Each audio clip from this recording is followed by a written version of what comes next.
Sophie, bonjour. Bonjour. Alors les marchés européens sont en forte hausse depuis le début de l'année. Pouvez-vous nous rappeler quels sont les secteurs ou les styles de gestion qui ont plus profité de la hausse? Alors on a surtout eu une accélération extrêmement importante des marchés européens depuis l'été en fait, puisqu'il faut rappeler qu'au mois de juin, finalement, les marchés européens étaient à zéro. Aujourd'hui, on est à plus 20. C'est une hausse qui a été essentiellement guidée par l'amélioration des chiffres économiques en zone euro et du coup le retour des investisseurs étrangers sur ces marchés-là. Alors effectivement, c'est plutôt des sociétés domestiques, des sociétés cycliques qui en ont bénéficié et du coup les gestions value ont été clairement favorisées. Il y a un autre élément qui a beaucoup dynamisé les marchés cet été, c'est le retour du M&A. Et on avait notamment le segment des médias et des télécoms qui ont été particulièrement au cœur de l'action. Alors vous avez donc tous ces secteurs au sein du portefeuille d'OFI Multiselect Europe SRI. Comment s'est-il comporté au cours des derniers mois? Eh bien, au cours des derniers mois, OMS Europe SRI a très bien suivi justement cette dynamique de marché. Depuis le début de l'année, le portefeuille est en hausse de 20%. Les trois gérants qui sont en charge de la gestion surperforment tous les trois. Plusieurs éléments ont permis ce bon comportement, notamment le biais euro du portefeuille, puisqu'aujourd'hui on est investi à peu près à 70% sur la zone, alors que l'indice est plutôt à 50. Également un positionnement plus cyclique du portefeuille, qui donc nous a été très profitable au cours des derniers mois.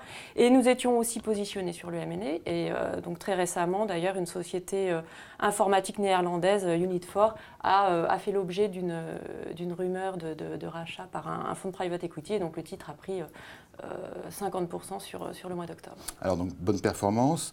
Il faut rappeler aussi que ce portefeuille a un biais ISR. Est-ce que ce biais ISR a un impact sur la performance du fonds? Alors c'est toujours difficile de parler d'impact à court terme de l'ISR sur la performance d'un fonds.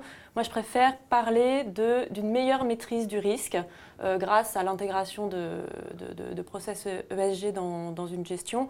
Parce qu'effectivement, se concentrer sur des sociétés qui vont avoir une meilleure maîtrise de leurs coûts environnementaux, une meilleure maîtrise de leurs fournisseurs, ça va permettre effectivement de minimiser les risques de mauvaises surprises lors des publications de résultats notamment. Et puis il y a un autre élément qui est très important, notamment dans la gestion d'OMS Europe SRI, c'est la politique d'engagement actionnarial. Donc ça c'est fait notamment par notre gérant Puripictet, Turritini et compagnie en collaboration avec la Fondation Guillet. Et une société par exemple comme Linde, sur les 2 dernières années, a énormément progressé au niveau des normes de travail et de la lutte contre la corruption. Donc un impact positif. Maintenant, quels vont être vos principaux choix d'allocation tactique au cours des prochains mois?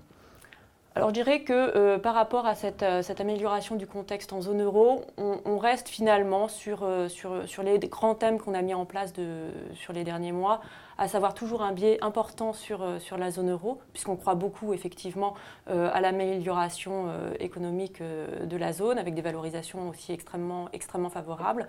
Et on va toujours mettre l'accent sur des sociétés domestiques et aussi beaucoup de valeurs de taille moyenne, des leaders sur des niches de marché qui sont susceptibles d'être achetés par des groupes plus grands qui ont besoin aujourd'hui de relais de croissance. Dernière question, rappel de la performance 2013.